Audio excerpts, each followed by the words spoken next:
Hello friends, I am Dr. Ajay Kothari. I am a consultant spine surgeon at Sanchiti Hospital Pune. आज हम एक बहुत important और interesting केस discuss करेंगे। ये है एक 78 ईयर ओल्ड जेंटलमैन जिनको स्पाइन में फ्रैक्चर हुआ था और ये उनकी ट्रीटमेंट की स्टोरी है। सो लेट्स सी व्हाट दिस केस वाज। You can come here. So ये एमआरआई है मिस्टर नामदेव राव चौधरी का। सो इनका एज है 78 years, now he is turning 79। ये उनका पूरा स्पाइन का एमआरआई है। He had a fall 1 month back और इनको यहाँ पे स्पाइन में फ्रैक्चर हुआ था।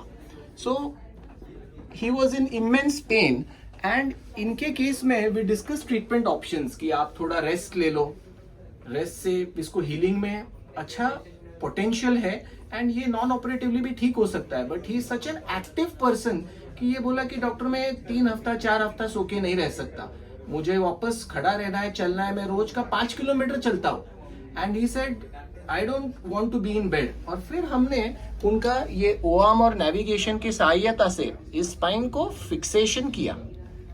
आज सर्जरी के बाद 1 महीने के बाद मिस्टर चौधरी हमारे पास आए हैं। यू कैन सी ये उनके फॅमिली मेंबर्स है। तर कसं वाटतंय आता? एकदम उत्तम.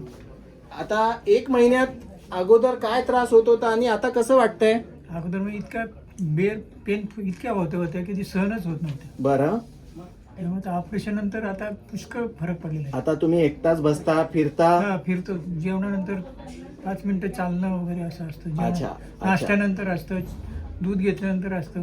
म्हणजे आता परत ऍक्टिव्ह लाईफस्टाईलला आलात. आला. आता परत रोजचं 5 किलोमीटर चालायचं आहे ना? हो, चालायचं. नक्की? हो, फक्त परवानगी आपली पाहिजे. अच्छा, मी दिली परवानगी. 1 महिन्यातच मी त्यांना परवानगी दिली की तुम्ही रोजचं 5 किलोमीटर चाला, 1-1 तास बसा, दिवसातून 3 ते 4 वेळा.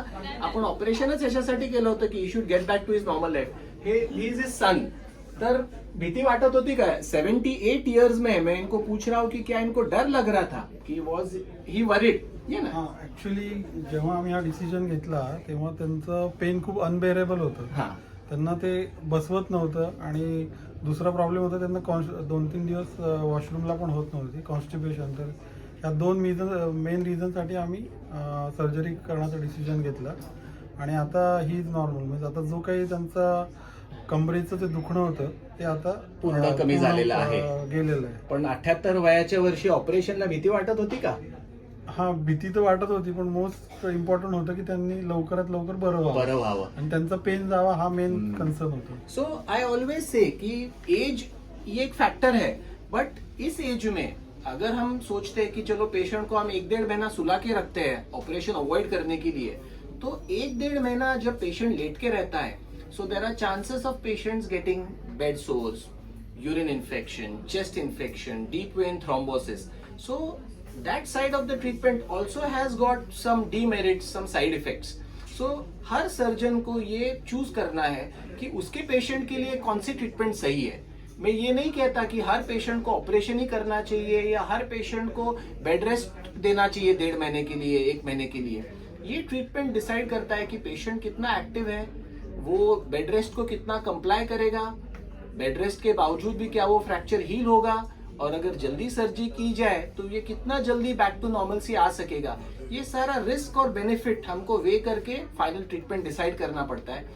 और उस चीज में फिर एज 78 हो, that doesn't matter. So this is a very interesting case कि आज ये 78 एज में भी पूरा 1 मंथ के बाद नॉर्मलसी में आ गए. थोडं उभं राहून काका चालून दाखवा आता. आडवंच ठेव, चालून दाखवा, सरळ चाला, चला परत या. आता confidently without stick, without walker चालताय आता. ओके.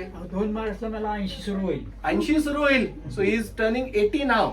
सो मैंने 79 बताया, सॉरी 1 साल ज्यादा. He is turning 80. ओके, नमस्कार, थैंक यू.